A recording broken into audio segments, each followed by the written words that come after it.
Hi, we're back. I'm Brad Fraser. This is Jawbreaker, and today we're talking to some of the very talented men who work on Queer as Folk. And Dan, just before the break, we were talking a bit about Robert getting the job, and I wanted to ask you, when a new character comes into the series, and you know he's going to be a reoccurring character, and you know that he's going to be hanging around for a while, what is it you look for? I mean, you must have read a lot of actors for the part of Ben, did you not? Yes. And what was it about Robert specifically that made you cast him?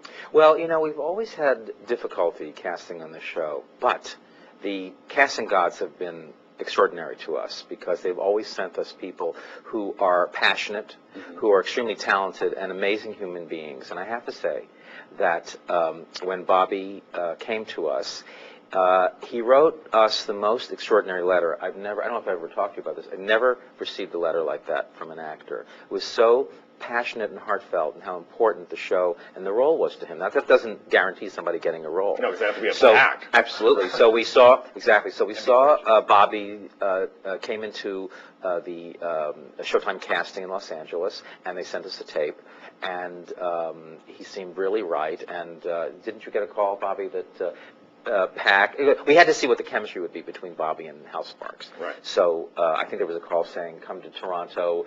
We're not really sure if you're going to get the part or not, right. But bring your clothes in case you do. You're going to stay and start filming the next day. Right. And Bobby came up, and I don't think he ever left. Did you ever leave? Or it took like I think 2 months later he said, "I'm finally going back to LA." I was there for a week, and then we had our 1 week break.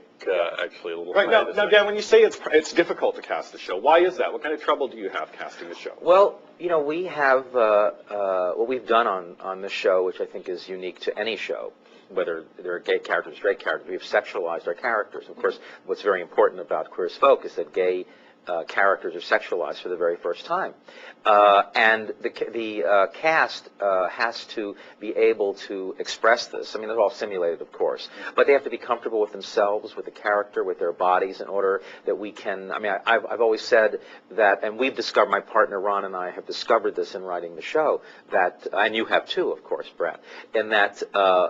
Using sex is kind of like opera. I've said this before, where they say language only takes you so far, and that's why the characters have to sing. Well, we feel the same way with sex because you can express so much behavior with sex. So it doesn't mean that that every character has to be have sex scenes every time they're on, but they have to be prepared to do that and comfortable enough to do that, and that was very important. There are a lot of actors who balk at nudity and balk at sexual situations. Exactly. Robert, how do you find it? I mean, it's one thing for us to sit here and talk about it, you know, sort of theoretically, and of course, when we're in the writers' room putting it together, we're coming up with all these great sex scenarios and stuff. Let's have them do this. Let's have them do that. Exactly, but we never have to actually do that. Of course, you're the guys on the set who have to strip down and do this stuff. How were you in the beginning with the simulated sex? Well, it's funny. I grew up with had a real thing about nudity. You know, I remember just from growing up, it was definitely not a good thing. You know, and so all the messages were in my head saying that one does not do such a thing.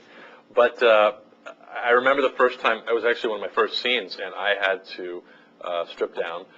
And I remember the director actually wanted me to, like, it wasn't actually necessary for a good part of it because we were coming in tight, but he wanted me to do it to have that sense of vulnerability. Right. And I remember Hal saying, and Hal didn't have to in the scene. I remember him saying, "This is like a rite of passage. This is a right. You know, for all the actors on the show. You know, so you know." And have you become more comfortable doing it now? Actually, very much so. And I think that has to do with. Like with anything, I think it just becomes, the repetition sort of helps. Right, and you get used to it and you get comfortable with it. Now, Patrick, what is it like for you if a new character comes on, as Ben did, and is introduced, you have to come up with a whole new look for that character, starting from the very beginning. Is that exciting or is it a big pain in the ass? It's really exciting to come up with the concept. I talk about it all, but as Dan was saying, it's so hard to cast these characters, so I usually get them the night before they're going to go on camera. Right. And so, like, I don't know how big or anything at all, and suddenly the guy's going to be there 7 o'clock tomorrow morning and needs everything. So that can be frustrating, but you have read the script. I mean, you have a sense of the character based on the text. That's what I mean. We've talked about everything, but I mean, it's just the fact that, okay, I can come up with everything, but is he 6 foot tall? Is he 5'7"? It's going to make a difference on the line and the kind Yeah, of things totally. you put them in. Now, what is your relationship with the actors like? Because I know sometimes being the costume person, whether you're on a play, a film, or a movie, can be a bit of a nightmare because, of course, every actor has a very clear idea usually in their mind of what the character looks like and what they're going to wear. And quite often, it's very closely patterned on what the actor themselves is totally. comfortable in. And How do you actually, deal with that? I think it's a bonus that I have been there right from the beginning because as they've developed the character, I've been there with them, so we bounce ideas off each other. I'm certainly open. That's actually what my job is, to make him happy. Producers, the director, who's a guest director each episode, the actor has to be comfortable enough in what they're wearing. And a lot of the work that I do actually doesn't ever get seen on camera. Just like he said, he was naked from the waist down, but for no reason. But it was to get him vulnerable. But it is for a reason because it creates Right, something exactly, for the actor. exactly. Yes. And so the same thing, like I put a lot of work into this clothes, and people often say to me, "Oh, are you disappointed because in the edit it doesn't come out?" And it's like, not really, because I'll give them an article of clothing that belonged to their ex-boyfriend and tell them just before they're going to shoot that scene. Right. And I get a kick out of that. Like And I it love also knowing creates that much. and contributes to the overall Yeah. ambience of the show. But yeah. how do you keep all those people happy? I mean, you've got the director, you've got the producers, you've got the actors, you've got everybody hanging around. You must feel very really pulled good liar. sometimes. No, the truth is, I never give out any compliments. And I even said that once to Sharon Glass, and she's like, "No, you do not." And it's because that way, when we're on the crunch, and it's like, I'm going to throw you in something, you have to go right to set and do it, you're going to believe me if I say it looks good or not. Right. And I have everybody's trust, and I really believe that. That's and a lot of it, because over time we've started to realize that we feel safe letting go because we're in things that make us feel good. Yeah, and your personality is perfect for this. There was something recently where all of us were working, and I watched Patrick run from one room to the next. It was particularly the three women, but who must have gone through 5 changes, and they kept sticking their heads out and screaming Patrick, and I just watched them be so peaceful, running back and forth. Well, if I could just say, I think the important word here is trust. Mm-hmm. And I think that people trust Patrick. Hopefully they trust me and Ron and Sheila Hawken, our producer.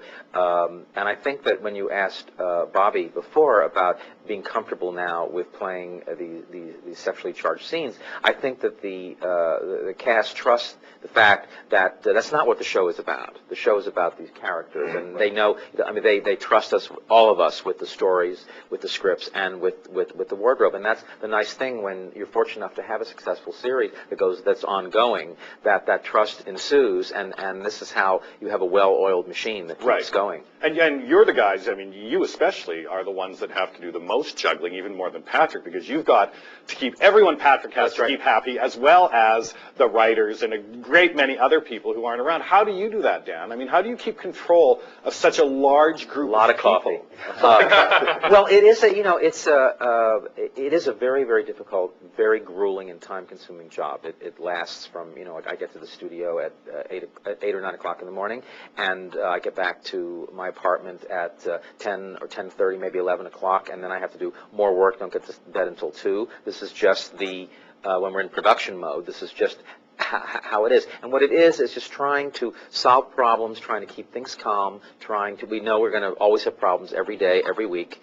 The interesting thing is though, what I have learned, and I've brought into my own life when you do a series, is that whatever problem needs to be solved next Tuesday, that's next Tuesday's problem. You take each, and I'm sure Patrick will agree, and Bobby too, in terms of doing scene and whatever. You have to deal with what's in front of you, you do the best that you can there, and then you move on, and you try not to look into the future too much and worry about what's going on. What do you do when there's an impasse, though? If you've got a costume, for example, that an actor absolutely does not want to wear, or the director has a shot in mind that perhaps the editor doesn't like, or perhaps the producers don't like. I mean, how do you deal with reconciling those kind of conflicts within the group? Because, as I said, it's a big, very diverse group of people. Right. Well, you have to be very diplomatic. You have to allow people their creative freedom. But I think everyone needs to know that ultimately, the decision is made through us, I would say, between myself, Ron, and Sheila.